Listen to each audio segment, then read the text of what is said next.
መስለም ፈልጌ ነው። ምናን መቀበል ፈልገሽ ነው? እሺ የምለውን ቃል አብረሽ እየተከተልሽ በይ።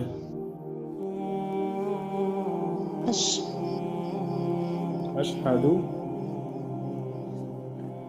አሽሃዱ አላ ኢላሃ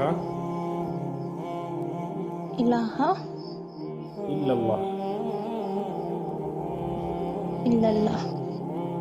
ወአሽሃዱ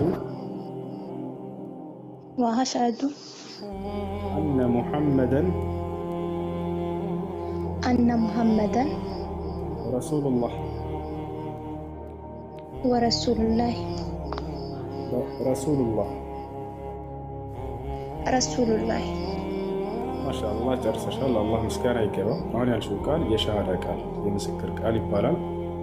ትርጉሙ አሽሀዱ አን ላ ኢላሃ ኢለላህ ማለት እነሆ ከአንዱ ከአላህ በስተቀር በእውነት የሚመለክ ሌላ አምላክ የለም ብዬ መሰክራለሁ ማለት ሲሆን ወአሽሀዱ አነ ሙሐመድን ረሱሉላህ ማለት ደግሞ ሙሐመድም የአላህ መልእክተኛና ነቢይ ናቸው ብዬ መሰክራለሁ ማለት ነው።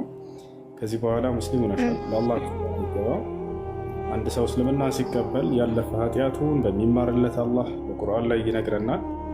በዛሬዋ ቀን አላህ ሱብሓነሁ ወተዓላ ምን አድርጎልሻል ከተባለ ያለፈ ኃጢአትሽን አላህ ይቅር ብሎልሽ ልክ ንጹህ አድርጎ ያለ ኃጢአት አድርጎ ተቀብሎሻል ማለት ነው። ወደ እኔ በሚመለሱ ጊዜ ሰዎች ኃጢአታቸውን እምርላቸዋለሁ ብሎ ተናግሯል። ቁል ሊለዚነ ከፈሩ ኢየንተሁ ዩግፈር ለሁም ማ ቀድ ሰለፍ ይላል። ሙሐመድ ሆይ ለእነዚያ ክደውኝ ለነበሩ ባሪያዎቼ ወደ እኔ ከተመለሱ ያለፈ ኃጢአታቸውን ሁሉ እንደምምርላቸው ንገራቸው እያለ ይናገራል። አሽሀዱ አላ ኢላሃ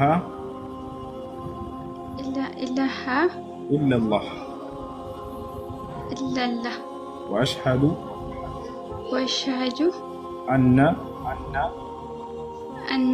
ሙሐመደን ረሱሉላህ። ማሻአላህ ለአላህ ምስጋና ይገባው። አይሰማም? አሽሀዱ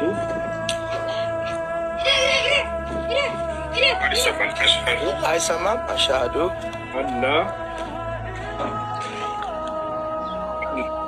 አላ ኢላሃ ኢለላህ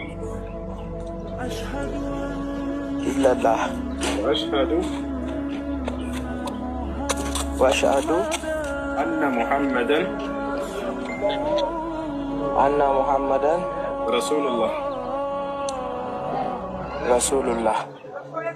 ማሻአላህ እዚህ በኋላ ሙስሊም አሁን ያልከው ቃል የሸሃዳ ቃል ወይንም የምስክር ቃል ይባላል። ትርጉሙ አሽሀዱ አን ላ ኢላሃ ኢለላህ ማለት እነሆ ከአንዱ ከአላህ በስተቀር በእውነት የሚመለክ ሌላ አምላክ የለም ብዬ መሰክራለሁ ማለት ሲሆን ወአሽሀዱ አነ ሙሐመደን ረሱሉላህ ማለት ደግሞ ሙሐመድም የአላህ መልእክተኛ እና ነቢይ ናቸው ብዬ መሰክራለሁ ማለት ነው። አንድ ሰው እስልምናን ከተቀበለ በኋላ ሻወር እንዲወስድ ታዟል። ለሶላት ራሱን ዝግጁ ያደርግ ዘንድ አሁን ያልከው ቃል የእስልምና ሃይማኖት የመጀመሪያው ትዕዛዝና መሰረት ነው። አምላክ አንድና ብቸኛ ነው፣ በእርሱ ላይ አጋር የለውም የሚለው ወቅቱ ይህ የነቢያት ሄኖክ ነበረ።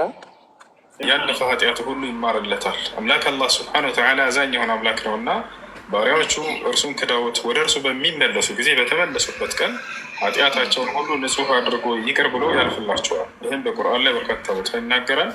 ለምሳሌ ሲናገር አላህ ሱብሓነሁ ወተዓላ በሱረቱል አንፋል ላይ ምን ይላል? ቁል ሊለዚነ ከፈሩ ኢየንተሁ ዩግፈር ለሁም ማ ቀድ ሰለፍ ይላል። ሙሐመድ ሆይ ለእነዚያ ለካዱ ሰዎች እንዲህ ብለህ ንገራቸው፣ ከክህደታቸው ቢቆጠቡ ወደ እኔ ቢመለሱ ያለፈ ኃጢአታቸው ይማርላቸዋል ይላል።